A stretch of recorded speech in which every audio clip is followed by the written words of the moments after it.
Okay, guys, we're at 791 miles on the bike so far. Um,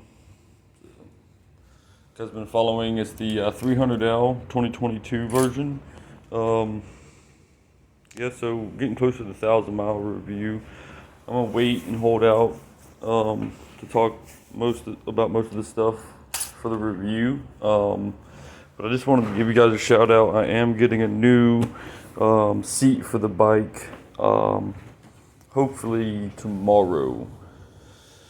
Um, Before Christmas, which is awesome. Just want to give you a quick review on the seat um, and about some bikes you might be looking for, and if this is the bike something you might be interested in getting. So the 300L is a dual sport. For what you're getting for the value of the bike, you're probably in some states going to be looking at 7,000 out the door, depending on which model you're getting. Um, And besides the rear shock and the seat, is really the only things would have to go if you plan on doing any hard adventure riding or adding extra weight to the bike and stuff. So I really wanted to talk about seat concepts, seat they have, and the prices. So it's a little stiff. So you can buy the upholstery kit for this thing for about $250 out the door with shipping around there, and staple it on yourself. Or you can just buy the whole thing and slap it on. You don't have to worry about it and hassle with it. Um, I went and did that. I went ahead and did that. I might be kicking myself in the butt for it, but it was a little bit more. It was about $90 more. And the value of what you're getting, I'm hoping, is going to be worth it. I'm going to do a review on that as soon as it comes in, but hopefully soon I'm going to get some camping gear and do some solo camping for you guys and tell you about the shock and how it performs. On the sand roads, this bike really does a good job. One thing you're going to give away on this bike buying it, is this bike for you, is it not? I really thought about, I want to go across the country and do all this adventure riding and stuff, but this bike definitely would do it, but it's not going to do it perfectly. The highway and stuff like that, it's not good. You're probably looking more like the Honda CB500X or something. Um, but, around here, hitting the trails in Florida, if you live in Florida, all the sand trails and hunting trails and stuff like that. The bike does great. The gas mileage is great. The maintenance on them is phenomenal. Um, the maintenance book in here, I'm just going to go over the guys super quick before my phone dies. For a bike that at the MSRP starts at 5,300 and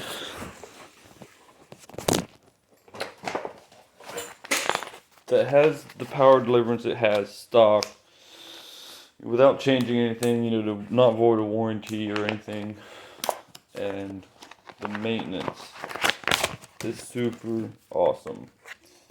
Those are some of the big things that sold me on this bike. The price, the maintenance, price for any common maintenance parts, and also the seat height, which now I've been on dirt bikes. I grew up on dirt bikes. I grew up on some four wheelers, so it really. I've been on more powerful machines, more powerful dirt bikes, and so for anybody who's been on those, you're like, is it a letdown or is it not? And it's really not. It's really a snappy bike. It's low geared. I'm super excited. My buddy's got a KTM 500. I'm gonna be getting some videos on that hopefully here in the next few weeks for you guys. It's got ABS on this bike, which is cool. It's cheaper insurance.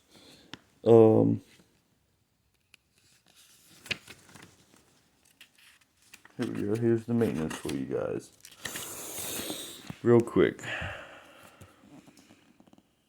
This is frequency. Dang, this lighting is so horrible. There we go. Frequency. 400 miles, and then 8 is 1,000 miles.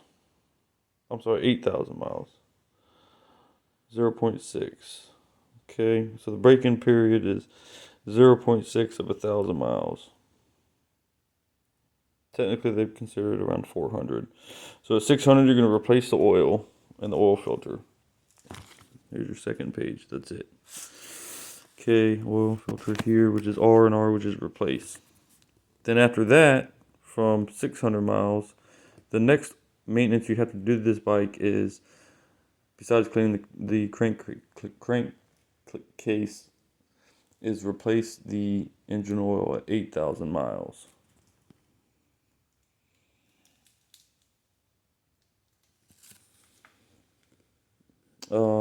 You're gonna do some other stuff at 8,000 miles. Inspecting everything. You're always gonna inspect everything. Inspect your spokes. Your nuts and bolts and stuff like that. But the maintenance on here. Here's what really sold me between this and the 450, guys. If you're stuck on the 450R RL dual sport, this engine in the book says 68,000 miles. If you go and find or Google the owner's manual in the 450 RL, it's going to go to, I think, 19 or 20,000 miles. So, those are some big things that sold me on this bike, guys.